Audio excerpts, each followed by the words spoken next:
It was empire on a scale that has never been equaled. Mysterious, violent in the extreme, and endlessly inventive. Only one empire has survived for 4,000 years: China. All-powerful emperors mobilized immense peasant armies for feats of engineering unparalleled in human history. A gilded tomb with rivers of flowing mercury.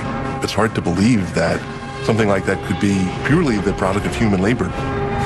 The world's longest canal. A naval fleet mightier than any that had ever put to sea. But none can compare to the monument that would change the face of the earth. The Great Wall of China. This is the biggest project management in history. And yet, dynasty after dynasty, consumed by vanity and greed, would be toppled from power when the people rose up, and oppression turned to destruction.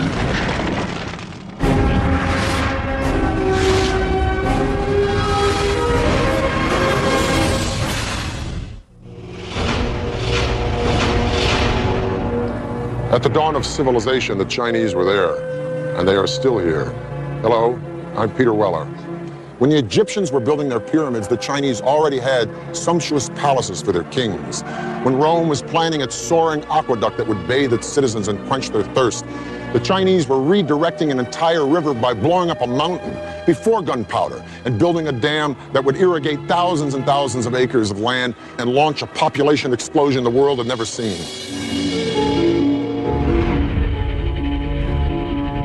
4,000 years ago, Chinese civilization rose and spread across a vast area, 1/3 larger than the United States. But for centuries, China was in turmoil. Separate kingdoms battled for power and control. Conflict and combat ravaged the land. China was, as we think of it today, more or less, was made up of a number of states, all of which were fighting with one another for supremacy. The period was called the Warring States. By the 3rd century BC, one kingdom emerged as the most powerful and the most ruthless. A western province home to a hostile, warlike people. They were ambitious, forbidding, and determined to conquer and unite all 7 kingdoms. They were called the Qin. Their unification of this vast land would create an empire like no other the world has ever seen. The Qin prospered in a region that was fertile and flat, with access to prime trading routes like the famed Silk Road, connecting them to the farthest reaches of China and beyond. Over time, the Qin developed 2 critical military advantages over the other kingdoms.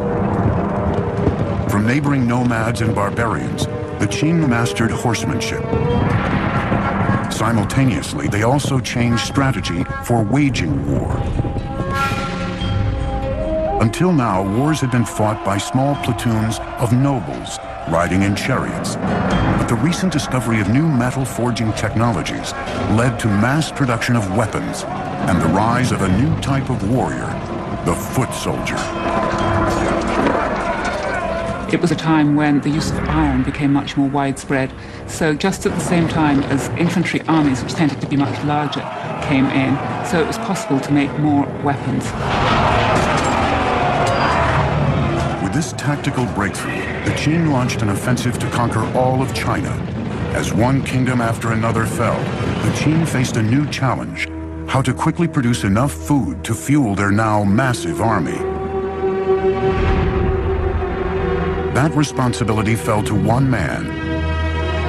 His name was Li Bing, a Qin official who was one of the greatest hydraulic engineers of all time. Under his guidance, Chinese builders would construct a masterpiece of engineering. For centuries, the Min River had tormented the Chinese people, causing winter droughts and summer floods. Now, Li Bing was determined to harness its raging waters. The centerpiece of his plan was a levee that would create a whole new waterway, a channel to control flooding, as well as to provide a water supply for desperately needed food production. But Li Bing had an enormous problem. Mount Jiang, standing directly in the path of his irrigation channel. He couldn't move the mountain, so he decided to carve a path for his new waterway straight through it. Long before the invention of gunpowder, it would have taken decades to cut a path through the mountain by manual labor using only hammers and drills. The Qin military demanded more immediate results, forcing Li Bing to devise a bold new technology. He'd let the forces of nature do the heavy lifting for him. First, heating the rocks through controlled fires, then dousing them with cold water. This caused the boulders to crack into small pieces that could be carted away. 8 years after he started, Li Bing had blasted an irrigation channel straight through the mountain. Now he had to construct the enormous levee that would divert the waters of the Min into the new irrigation channel. Thousands of workers were brought to the site, working with nothing but muscle and chisels, carving out the earth. Remarkably, Li Bing designed a levee that could regulate the raging waters of the Min according to the season. In summer, more water could be driven to the irrigation channel to prevent flooding along the river. In winter, the proportions were reversed, directing more water into the river to avoid drought. By irrigating a vast stretch of Qin territory, Li Bing's levee triggered a massive population boom, and the military had a new base to launch attacks into enemy territory. The state of Qin was evolving into a powerhouse. And he used the wealth created by agriculture and the power created by the military to unite all of China. In 247 BC, that job was left to the Qin's new emperor, a 13-year-old named Ying Zheng. The young ruler assumed the throne with his mother acting as queen dowager. But Ying Zheng came to power in a palace teeming with enemies, already plotting his demise. Knives were being sharpened. At the top of the list of those who wanted him dead was his own mother. She now had a lover and 2 new sons she wanted on the throne. At the age of 22, Ying Zheng discovered her plot to have him killed. He had his mother banished and his stepbrothers and her lover killed. His authority was now absolute. With his throne secured, Ying Zheng sent his armies out to finish the job of unifying all of China. Only one kingdom stood in the way. They were called the Chu. In 238 BC, the Qin launched an epic all-out war on the Chu in a conflict that raged doggedly on for 15 years. Finally, in 223 BC, they too raised the banner of surrender. The last great obstacle to the Qin conquest of China had been crushed. The Qin supremacy over the Chu is they were able to organize their armies in a much more efficient way than had been done before. The Qin dream of empire was complete. China was unified and at peace. Now a true emperor, Ying Zheng needed a royal name. He would come to be known throughout China and around the world simply as Shi Huangdi, the first emperor. Shi Huangdi proclaimed his dynasty would last 10,000 generations. It was during his reign that China embarked on perhaps the most spectacular construction project of all time. A wall, unlike any the world had ever seen. But the Qin would pay a heavy price for their emperor's grand ambitions, in the wrath of ruthless leaders and the blood of its own people. The Chinese invented deep drilling in the 1st century BC and were able to drill boreholes up to 4,800 feet deep.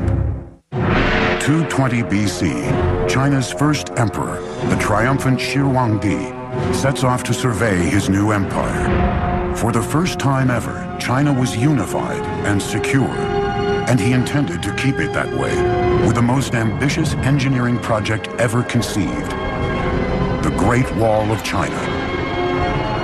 Well, the Great Wall was a linking up of walls that had existed previously. A number of states in the north of China had built walls partly to defend against one another, but more importantly, to defend their northern frontier It remains to this day unsurpassed by modern engineering, a single impregnable barrier to seal the vast Chinese empire from the outside world, along a border that stretches for thousands of miles.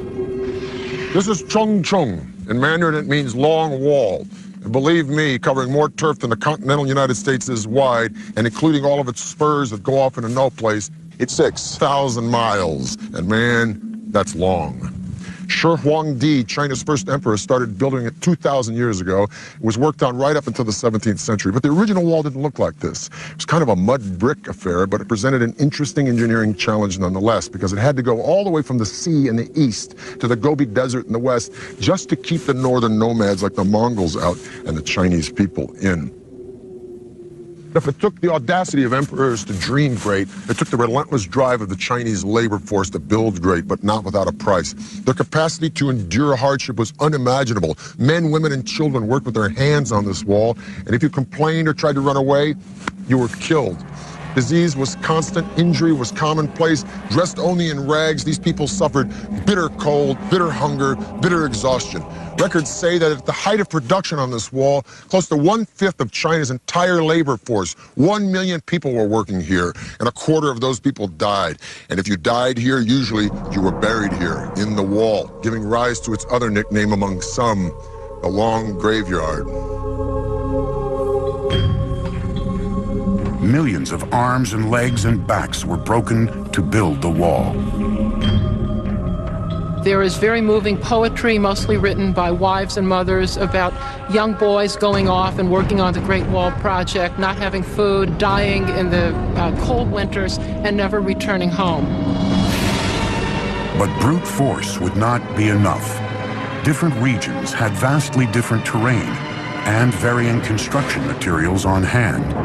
Wherever possible, engineers added to existing walls, but most of it was built from scratch. They devised a brilliant system utilizing one material they had in abundance. The tamped earth method is what Chinese is called a hangtu. What this means is that you build a wooden frame to enclose the wall, and you start low with, say, 2 boards parallel, and then you pour some gravel and some sticks and some clay, and then you use the end of a log to beat it and pound it until it's very, very compact. And then you put another layer in, and you keep doing that. And then you put other boards on the outside to hold it in place. And you keep going up and keep going up until you reach the height that you want. When it was dry, the frame was removed, leaving just a solid slab of tamped earth, strengthened by the willow reeds, like the steel rebar that reinforces modern concrete. The southern side, facing China, was defended by a simple parapet, while the northern side, facing the barbarians, was crenellated. There was a guard tower every 700 to 1,000 yards. A paved road ran along the top of the wall for troops and even wagons, making it an efficient communications route, especially for the soldiers stationed at each tower. But as a work of military engineering, the wall was only partially successful. A wall exists to be defended, but in the long run, the wall was not very defensible. Nomads could break through it or go around it, bribe their way through it. But the Great Wall was not only designed to keep barbarians out, it was also a symbolic dividing line, locking the Chinese in. The Great Wall, in a sense, is a cultural marker as much as it is a military fortification. It's the way of the Chinese saying to the nomads, you stay out there and raise horses and sheep, and we'll stay in here and grow grain. By 210 BC, the Great Wall had stretched over 3,000 miles, leaving an indelible mark on China's harsh terrain. But resentment was swelling into a rage against Shi Huangdi. Many in his kingdom felt the colossal barrier was not worth the toll it inflicted on the Chinese people. Once again, his enemies were plotting against him. Shi Huangdi's final years were marked by what I think is reasonable to call paranoia. But as the old joke says, just because you're paranoid doesn't mean people aren't out to get you.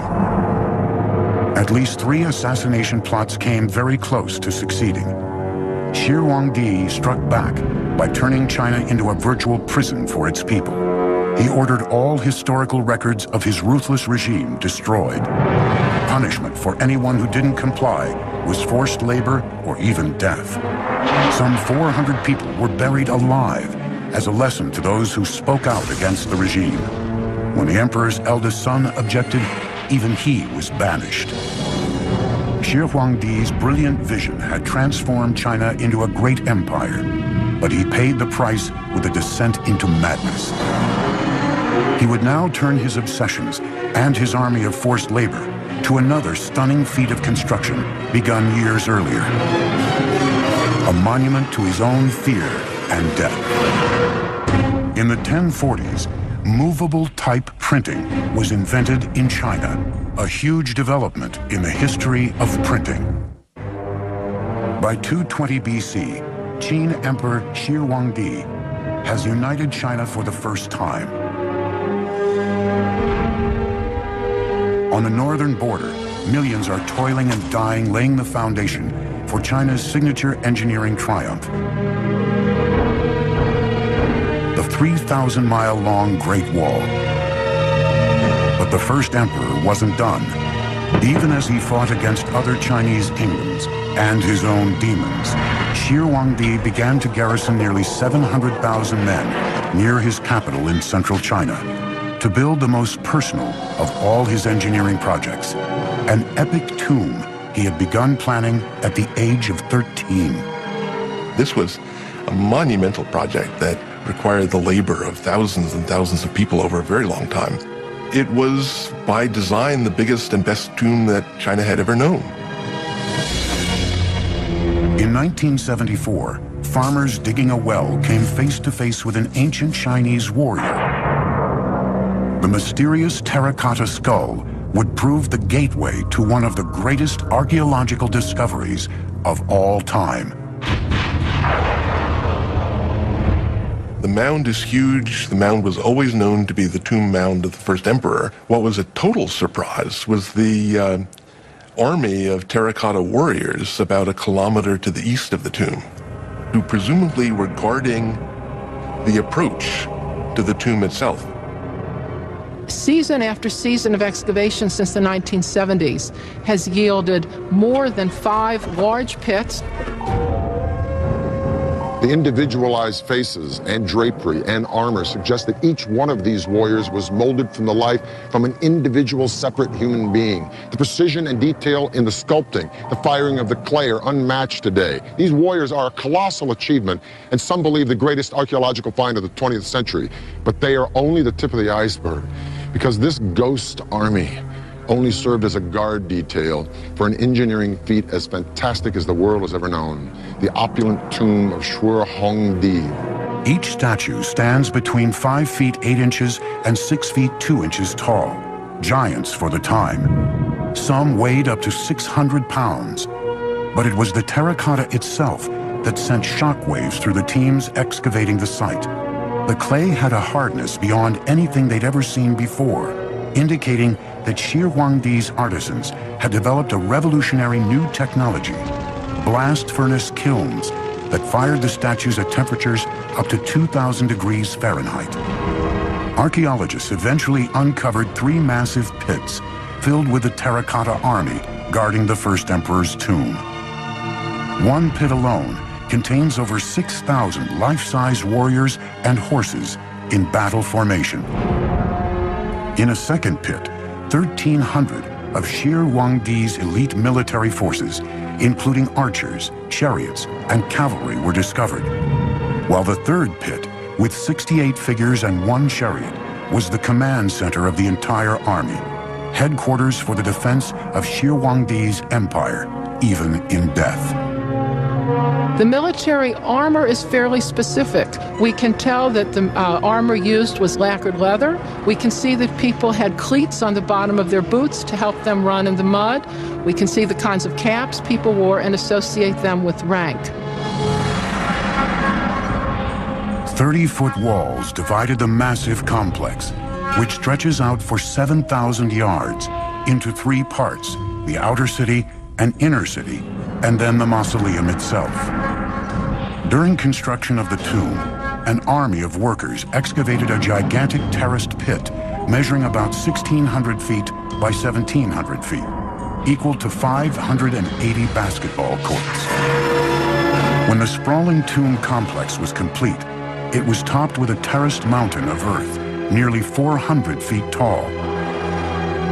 At the time, it may have been nearly as large as the Great Pyramid of Giza in Egypt. But over 2,000 years, weather has worn down the original man-made mountain to about 250 feet. It's hard to believe that something like that could be purely the product of human labor, but it is. That mound was put there, basket full of earth after basket full of earth, to cover what we assume is an entire underground city dedicated to the afterlife of the first emperor. Shi Huangdi's tomb is definitely the expression of a guy who wanted his empire to blow away everything the world had ever known. The ceiling is said to be a night sky studded with constellations made out of pearl. The floor, an entire recreation of his empire in miniature with pavilions and pagodas by a flowing river of mercury. The king himself laid out in gold and jade in a bronze coffin floating on a pool of mercury. Now, all this is pretty fantastic and mind-blowing, but is it true? Well, scientific tests have proven mercury levels 100 times the norm around the mountain, and ground-penetrating radars detected a room inside the mountain 33 feet high. So the emperor's tomb may be all it's cranked up to be, but we're going to have to wait to find out, because the Chinese government has decided not to excavate the place until they have the technology to preserve what's inside. And even then, once they go in, it may be a very treacherous dig. There were corridors and trapdoors and booby traps that were designed to prevent tomb robbing. Now, we assume that those are no longer operable after a couple thousand years, but I'm sure whoever goes into that tomb first is going to step carefully. Shi Huangdi had boasted the Qin dynasty would last 10,000 generations, but just 3 years after his mysterious death, the vast empire collapsed. The first emperor paid a steep price for his epic engineering projects. The Great Wall and magnificent tomb bankrupted the country and ultimately broke the backs of China's peasants. Pushed to their limits, the people revolted, and China was plunged into chaos. Shi Huangdi is said to have died from ingesting mercury, which he believed to be an elixir of immortality. Shi Huangdi, the first emperor of a united China, is dead. Few mourn. Many have eagerly anticipated an end to the hated and ruthless Qin dynasty. A vicious power struggle ensued for control of the empire. In a word, it was chaotic. Very quickly, after the death of Qin Shi Huangdi, things fell into civil war with various people vying for power. 206 BC, a new ruler comes to power determined to bring stability to China. His name was Liu Bang, a former soldier and cunning politician who knew how to win the hearts and minds of the people. Over the next 4 years, Liu Bang consolidated his rule and rallied the people behind him. Peace and stability returned to the empire. By the time he died in 195 BC, he had launched a dynasty that would thrive for nearly 4 centuries, the Han. The Han embarked on a wall-building campaign even more massive than Shi Huangdi's. They extended the Great Wall much further to the west than it had been, and set up a set of garrisons and a series of watchtowers that guarded the trade routes out into Central Asia for hundreds of miles to the northwest of the capital. The Han built their fortresses at closer intervals than earlier dynasties, every 1 to 3 miles. In areas of heavy enemy activity, that could increase to only 500 yards apart. Han soldiers had 3 critical missions along the wall: defend against invasion, gather military intelligence on enemy activity, and keep the vital beacon towers maintained and supplied with beacon fire fuels. Han Dynasty signal towers incorporated several sorts of alarms. Flags and smoke were only used in the daytime. Torches were only used at night. Bigger bonfires and drums were used at any time. And complex codes were devised for these signals. And just like today, modern codes, they were all classified as top secret and unknown to the public. From around 200 BC to 200 AD, just about the time that Rome was dissolving as a republic, only to be reborn as an empire that would gobble up and transform the Western world, China was an empire that was consuming and transforming the East. During the Han Dynasty, the population of China grew to 50 million people. The empire went as far south as Vietnam, as far west as Afghanistan. It was massive. But after 400 years, just like Rome, internal disintegration started to overshadow military success, and in 184 AD, a peasant rebellion brought the Han Dynasty to a screeching halt. And once again, China was on the verge of chaos. For 3 centuries, warfare, treachery, and death were the rule in China. And once again, it took a ruthless hand to put an end to the time of turmoil.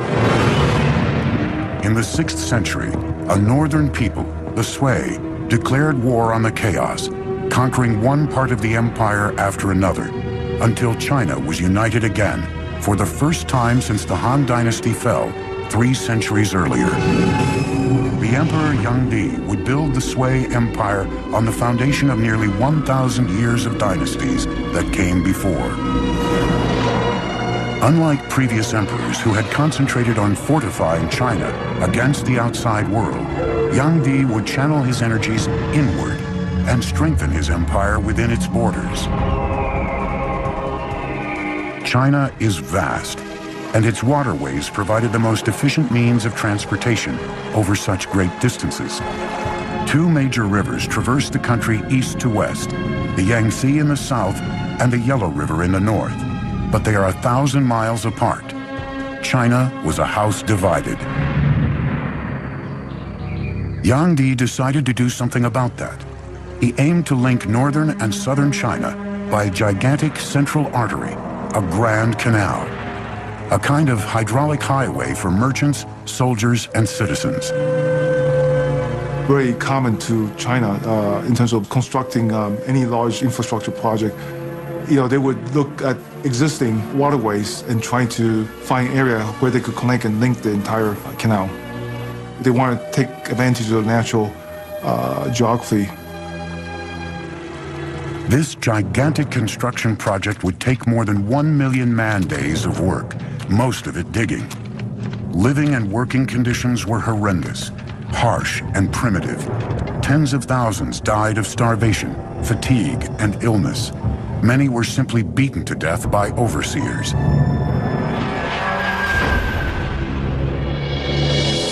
More than 24 locks were needed to create a massive network of channels. But every time you encounter a natural body of water, you need a lock to make a barrier between the canal and the lake or the river. When you go up any significant grade, you have to have locks to raise the water and the boats with it to get over any rise in the terrain. It took 5 million workers over 6 years to build the Grand Canal. When it was built, it stretched 1,200 miles, and it was the longest and most ambitious canal project that had ever been enacted on the Earth up to that time.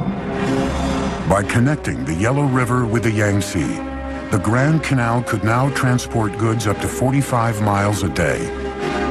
Major cities along the canal grew into silk, porcelain, and cotton centers. Merchants and artisans supplied manufactured goods to opening markets throughout the entire country. Economically speaking, it made interregional trade much easier, as well as providing work for a lot of people, building it, maintaining it, working on it, transporting goods and people up and down it. Like the Nile in Egypt, it integrated the North and the South, strengthening the foundations of a unified empire. Well, the canal was a tremendous generator of wealth. There was opportunity for poets to travel, for painters to wander and begin painting landscapes. So it really was an engine of cultural development, not just along its own route, but with influence far beyond its own confines. With his engineering feat completed, Emperor Yangdi decided it was time for a victory tour down the Grand Canal. It was a garish spectacle, with an entourage of thousands, traveling in opulence that bordered on the obscene. Well, the emperor had beautifully appointed luxurious imperial barges that could take him down the Grand Canal. So he would spend as much as half of every year enjoying himself in the sunny south. The emperor redefined luxury, demanding exquisite foods and exorbitant tribute from every county and town along the canal. When large amounts of leftover delicacies were dumped overboard, the destitute who built the canal watched from the shore in despair. But once again, a Chinese emperor underestimated the power of the people. His voyages of conspicuous consumption fueled a mounting sense of rage against his decadent regime. In 618 AD, the people rebelled in a series of peasant uprisings throughout the country. Once again, chaos consumed China and soon reached the palace itself. Emperor Yangdi was killed by his own generals, and the Sui dynasty came to an abrupt end.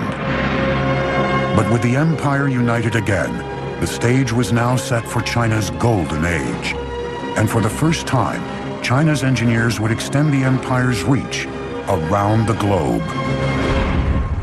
From the 4th century BC on, the Chinese used blast furnaces to cast iron, nearly 1,800 years before its widespread use in Europe. 6 centuries ago, an astonishing armada of Chinese ships crossed the China Sea before venturing west to Ceylon, Arabia, and East Africa. It was a fleet unlike any that had ever put to sea. Giant 9-masted junks, escorted by dozens of supply ships, patrol boats, and transports for cavalry horses. Crew totaled more than 27,000 sailors and soldiers. This was the famed armada of the powerful Ming Dynasty, a herald to the world that after a century of Mongol domination, China was returned to its rightful rulers. At its helm was an unlikely admiral, a commoner from the outlying Yunnan province, who rose to become one of the most powerful figures of the Ming Dynasty. His name was Zheng He. Zheng He was 11 when his hometown was conquered by the Ming. He was plucked from his family, brought to court as a gift for the emperor's son, and castrated. Eunuchs appear often in Chinese history, and the reason that they gained power was because they had much greater access to the emperor and to imperial women because they didn't pose a threat. Zheng He soon rose through the ranks to become the chief lieutenant to the emperor himself. Together, they sketched out a bold plan for conquest of the seas. Zheng He was named to lead an extraordinary fleet of ships. It was an engineering challenge unlike anything a Chinese dynasty had ever attempted. He was somebody who definitely wanted to create a personal stamp on the world. He ordered 337 ocean-going ships. An additional 188 flat-bottom transports were converted for ocean travel.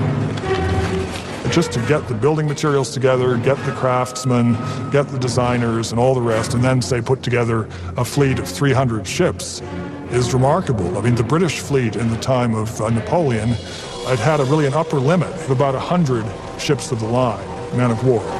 An army of 30,000 carpenters, sailmakers, and sailwrights worked and lived at the shipyards, working day and night on Zheng He's magnificent fleet. At the center of the enormous shipyard, 7 1,500-foot dry docks were separated from the Yangtze River by 25-foot-high dams. Once the ships were complete, the dams were opened, flooding the dry docks. The flagship of the fleet was a spectacular 9-masted vessel measuring 440 feet, nearly 1.5 times the length of a football field, making it the largest wooden ship ever built. Designed for stability, it had a flat bottom filled with heavy ballasts of stones and an innovative exterior rudder post that could be raised to reduce the ship's draft in shallow waters. Watertight bulwark compartments, inspired by the partition shape of bamboo stalks, stored drinking water and supplies and kept the ship afloat if the hull was breached. The second deck had living quarters for the crew. The kitchen, mess hall, and operations were on the third, while the fourth deck was used as a high fighting platform. Fully rigged, the flagships had 9 staggered masts and 12 square sails of red silk soaring skyward. Other ships were armed with as many as 24 bronze cannons, capable of firing up to 900 feet. Their bows and sterns had reinforced high profiles for ramming smaller boats. Some ships carried horses or transported troops.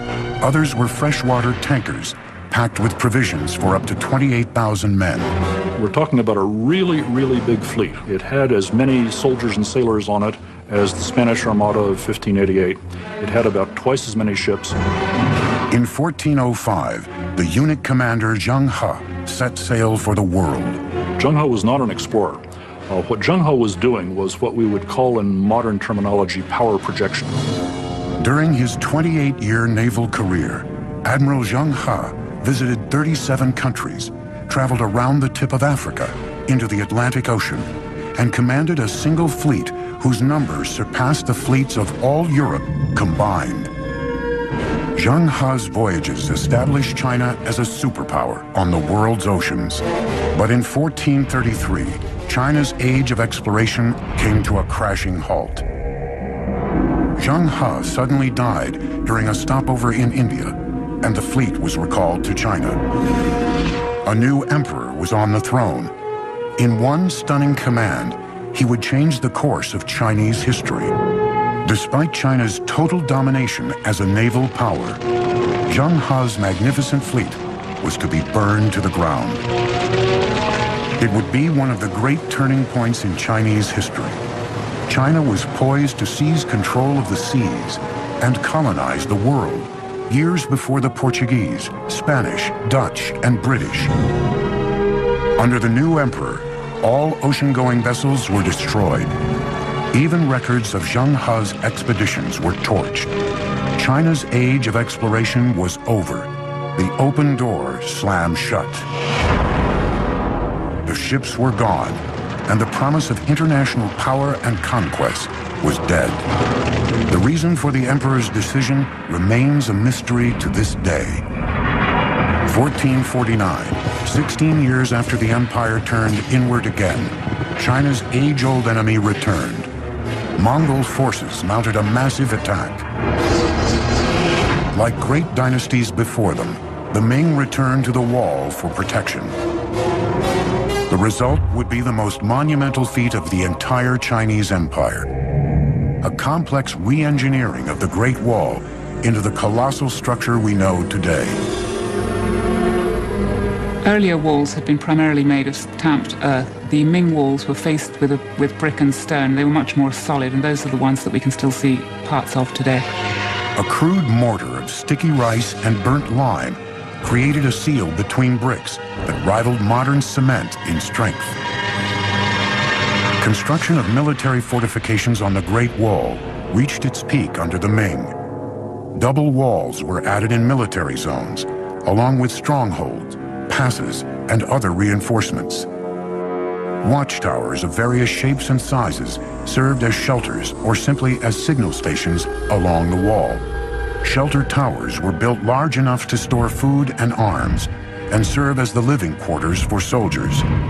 A staircase from the interior led up to the top of the tower, with small holes on each side of the wall for lookouts. The overall defenses were enhanced with a variety of features, including artillery. The Chinese have a clear superiority over the Mongols in gunpowder weapons. And as long as the Ming Dynasty could maintain a cohesive enough army along the Great Wall, they were capable of resisting individual Mongol attacks. By the end of the Ming Dynasty, over 6,000 miles of wall, including its many loops and digressions, sprawled across northern China. For a century and a half, the wall stood firm, but by 1600, the dynasty behind it was crumbling, and a foreign tribe known as the Manchu were gathering strength on China's northern border. On May 26, 1644, Beijing finally fell to Manchu forces. It would take the Chinese more than 250 years to overthrow the invaders from the north. But when they did, a new Chinese kingdom emerged, like none before it, Communist China. Nothing symbolizes the enduring power and imagination of the Chinese more than this Great Wall. Of all of the civilizations that have reached the glorious heights of empire, only one has avoided the inevitable oblivion that follows. Emperors come and go, but for thousands and thousands of years, from the dedication and vision and resilience and brilliance of these remarkable people, they've pushed their civilization to triumph again and again and again, where others have simply morphed or dissolved or just faded away. At the dawn of humanity, the Chinese were here, and they are still here.